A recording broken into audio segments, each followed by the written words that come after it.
Всем привет! Меня зовут Настя, и сегодня мы поговорим про аускультацию сердца. Мы обсудим, где именно слушать сердце, то есть точки аускультации, какие шумы там можно услышать, какие маневры могут менять громкость шумов, и еще разберем некоторые шумы, которые раньше не успели обсудить. Давайте сначала вспомним цикл сердца. У нас есть систола и диастола. Систола – это сокращение левого желудочка. Левый желудочек во время диастолы наполняется, и дальше закрывается митральный клапан. Это мы слышим как звук S1. И дальше уже начинается систола. Во время систолы левый желудочек сокращается и изгоняет кровь в аорту. Дальше закрывается аортальный клапан, и этот звук мы слышим как S2. Это самый конец систолы. То есть, еще раз вспомним, S1 и S2 – это систолические звуки. И вот любой шум, который мы слышим между S1 и S2, это будет систолический шум. А шум, который мы слышим уже после S2, это диастолический шум. Систолический шум образуется, когда левый желудочек напрягается и изгоняет кровь. Диастолический шум мы слышим, когда левый желудочек расслабляется и в него стекает кровь. Теперь давайте обсудим точки аускультации. Начнем сверху вниз. Первая точка – это второе межреберье справа от грудины. Это аортальная точка. А еще точнее, это точка аортального стеноза. Здесь мы выслушиваем аортальный стеноз. При этом пороке сужен аортальный клапан. И во время систолы, когда левый желудочек сокращается, кровь с трудом проходит через узкое отверстие аортального клапана. Это создает систолический шум, потому что это происходит во время систолы. Этот шум часто также радиирует в сонные артерии, и поэтому мы его выслушиваем по току крови. Точка аускультации аортального стеноза – это right upper sternal border, второе межреберье справа от грудины, и также иррадиирует в сонные артерии. Следующая точка – это второе межреберье слева от грудины. Это пульмональная точка. Здесь мы выслушиваем стеноз пульмонального клапана. Этот порог тоже дает систолический шум, потому что правый желудочек сокращается и толкает кровь через суженное отверстие. Также в этой точке может быть слышен дефект межпредсердной перегородки.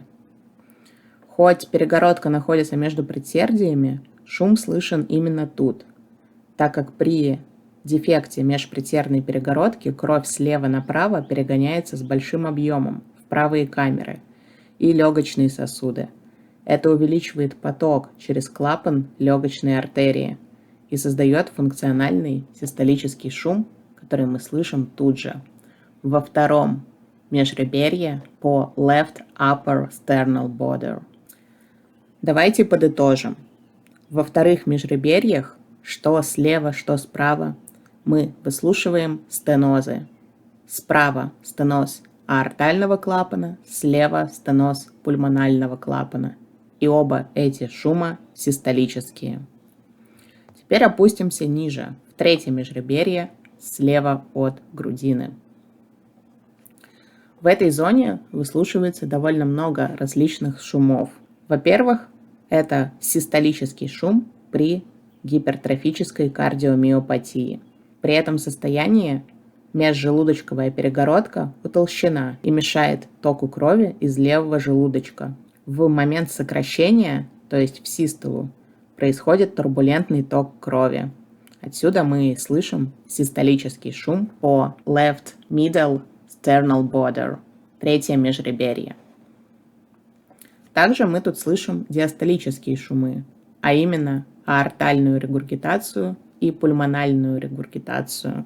Мы слышим их именно в этой точке, потому что кровь во время диастолы возвращается обратно из аорты или из легочной артерии, и ее поток направлен вниз. Поэтому шум аортального стеноза и аортальной регургитации мы выслушиваем ниже, чем их стенозы. Мы их выслушиваем в третьем межреберье по left sternal border. И это оба диастолические шумы.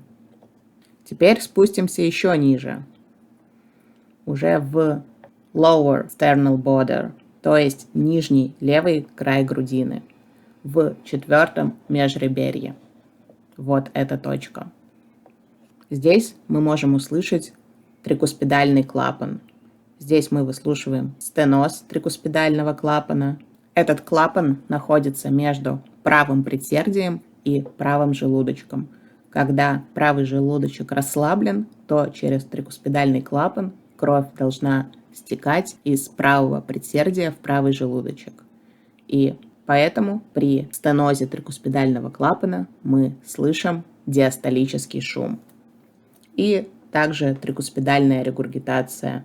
Это уже систолический шум, потому что при сокращении правого желудочка кровь возвращается назад в предсердие. Еще здесь хорошо слышен дефект межжелудочковой перегородки. Это тоже систолический шум, так как кровь из левого желудочка, где давление выше, в систолу идет в правый желудочек. И последняя точка аускультации – это митральная точка. Она находится в пятом межреберье по средней ключичной линии слева.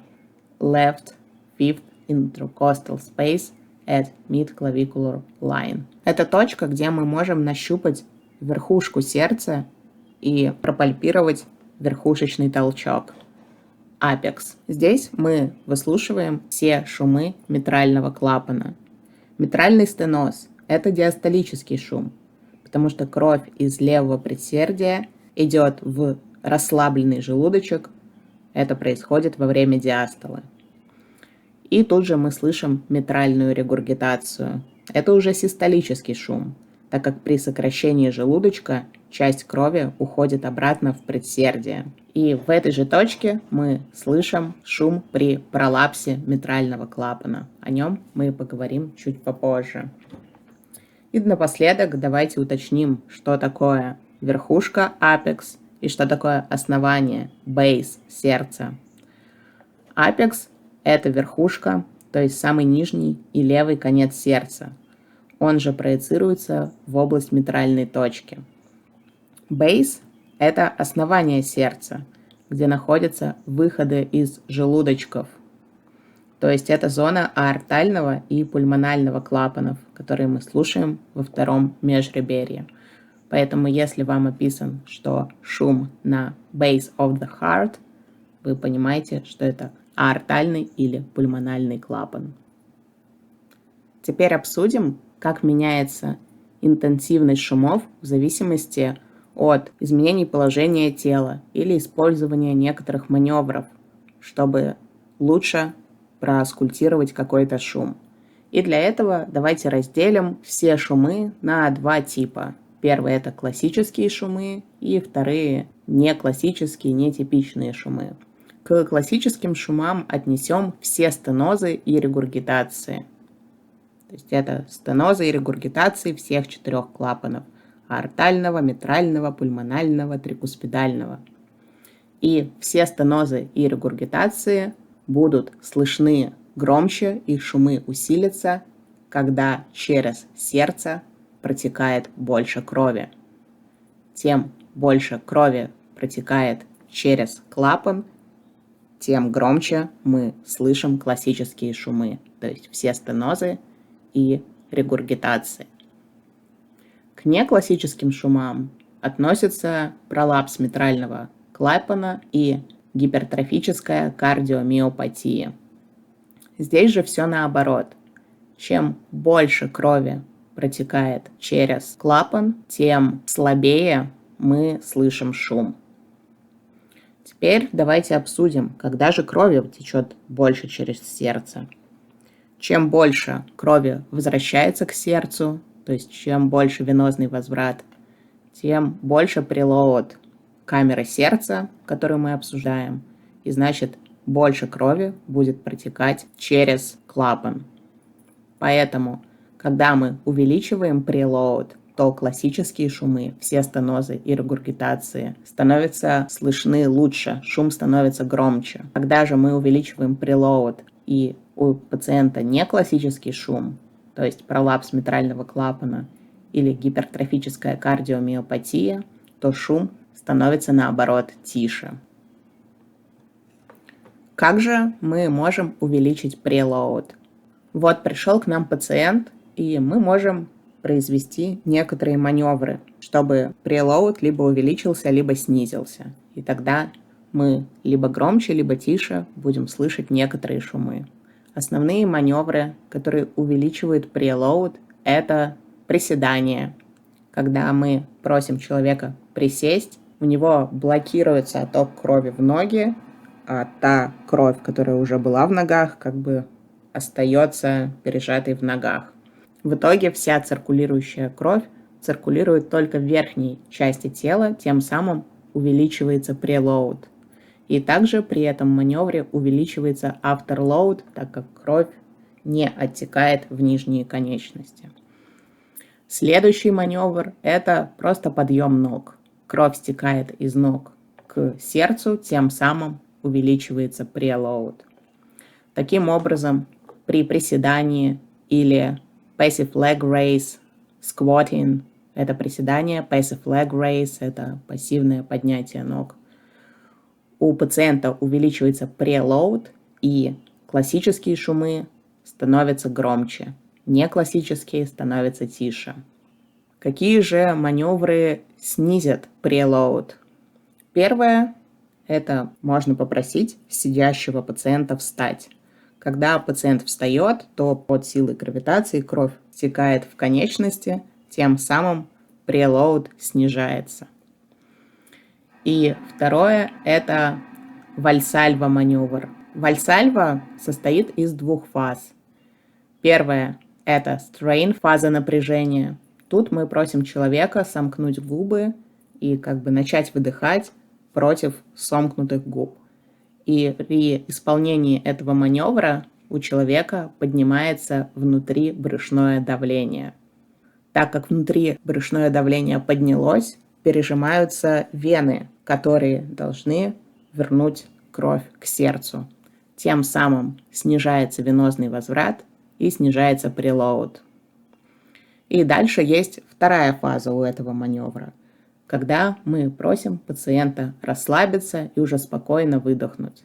И это называется Valsalva Release Phase. В эту фазу уже интраабдоминальное давление падает, сосуды перестают быть пережатыми, и здесь preload возвращается к норме. Поэтому Valsalva Strain Phase, фаза напряжения, снижает preload, Valsalva Release Phase, фаза расслабления, возвращает preload к норме, то есть увеличивает preload после Strain Phase. Поэтому маневры, которые снижают preload, это принятие стоячего положения, standing, и также Valsalva Strain Phase, фаза напряжения. И при использовании этих маневров мы услышим стандартные классические шумы станут тише, а неклассические шумы станут громче. Так что подведем итог. Приседания и пассивное поднятие ног увеличивают preload, и при этих маневрах все стенозы, все регургитации мы будем слышать громче. А гипертрофическую кардиомиопатию и пролапс митрального клапана тише. Принятие вертикального положения standing и Valsalva маневр, именно фаза напряжения, снижают preload. И при использовании этих маневров классические шумы станут тише. Это все стенозы и регургитации. А неклассические шумы станут громче. Это гипертрофическая кардиомиопатия и пролапс митрального клапана. Теперь давайте обсудим, что такое пролапс митрального клапана. Во время диастолы митральный клапан должен быть открыт. Через него из левого предсердия стекает кровь в левый желудочек. Дальше митральный клапан закрывается. Начинается систола. Левый желудочек сокращается, митральный клапан должен быть закрыт, и вся кровь через открытый аортальный клапан должна уйти в аорту. Но у некоторых людей митральный клапан имеет аномалии, И поэтому он закрывается, но потом его створки пролапсируют внутрь левого предсердия, и создается между ними небольшое отверстие. И поэтому мы наблюдаем более слабую версию регургитации. Но этот шум будет очень отличаться от регургитации. Первое, у пациента с пролапсом митрального клапана в начале систолы будет момент полного смыкания створок, еще до того, как они начали пролапсировать внутрь левого предсердия. И поэтому сразу после S1 мы не слышим никакого шума. Потом, когда хорды натягиваются и створки митрального клапана начинают пролапсировать, мы это слышим как mid-systolic click, срединно-систолический клик. И уже после этого мы начинаем слышать шум. Это крещендо, восходящий по амплитуде систолический шум. И он заканчивается с наступлением звука S2. Регургитация же митрального клапана. Мы слышим голосистолический шум, который начинается сразу с наступлением систолы, сразу после S1. Также регургитация митрального клапана – это классический шум, и все маневры, которые увеличивают прелоуд, сделают этот шум громче. Пролапс же митрального клапана – не классический шум, и тут, наоборот, большой ток крови надавит на эти пролапсирующие створки еще больше, и в итоге они сомкнутся, и мы не будем слышать шум. Поэтому при пролапсе митрального клапана чем больше прелоуд, тем слабее мы слышим шум. И еще раз паттерн, который мы слышим на аускультации, это S1, потом тишина, потом mid-systolic click и уже дальше поздний крещендо-систолический шум. У нас осталось только два шума, которые мы еще не обсуждали. Это дефекты перегородок. Ventricular-septal дефект, дефект межжелудочковой перегородки, и atrial septal defect, дефект межпредсердной перегородки. Давайте разберем эти шумы на примере ventricular-septal defect. Это врожденные аномалии, и очень часто в детстве они не диагностируются, и в итоге уже с возрастом только пациент узнает, что у него есть какая-то врожденная аномалия сердца. Что же происходит? У пациента остается дырка между двумя желудочками, то есть дефект в межжелудочковой перегородке. Как мы помним, кровь идет из полости с большим давлением в полость с меньшим давлением. В левом желудочке давление намного выше, чем в правом желудочке, и поэтому во время систолы кровь из левого желудочка идет в правый желудочек. В правых камерах сердца у нас находится деоксигенированная венозная кровь. В левых же камерах сердца кровь уже приходит из легких, она уже полностью оксигенированная. При дефекте межжелудочковой перегородки оксигенированная кровь из левого желудочка смешивается с неоксигенированной кровью в правом желудочке. И тем самым в легкие отправляется уже кровь с большей оксигенацией. И при этом ее отправляется намного больше, чем должно.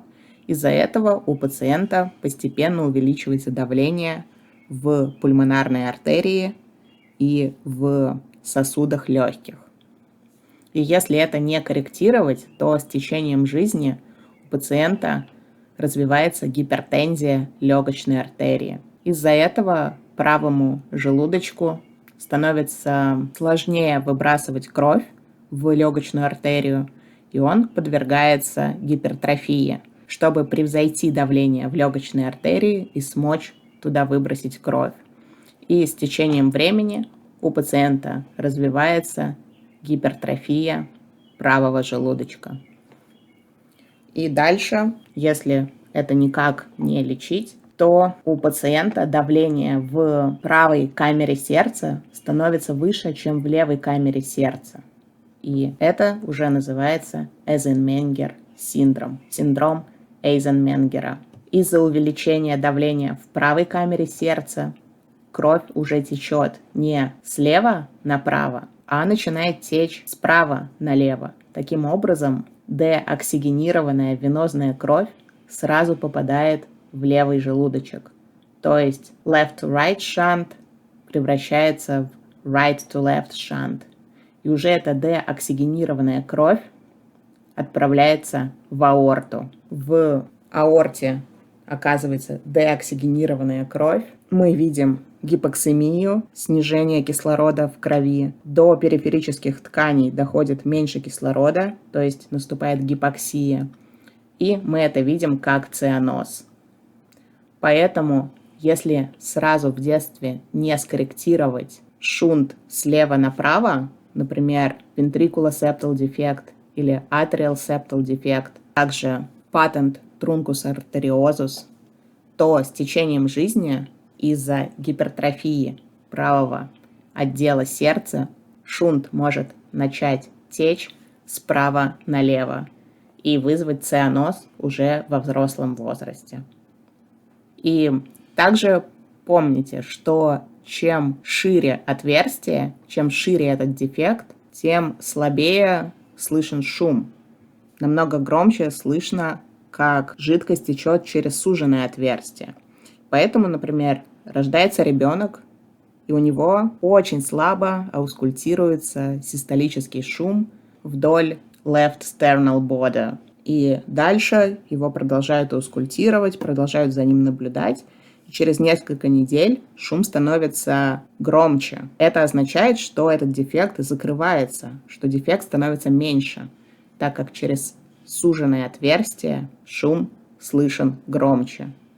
И часто вас будут пытаться на этом поймать, когда вы подозреваете, что у пациента дефект межпредсердной или межжелудочковой перегородки, и шум со временем становится громче, значит, это отверстие закрывается. Значит, все хорошо, скорее всего, оно само закроется, и пациент вырастет здоровым.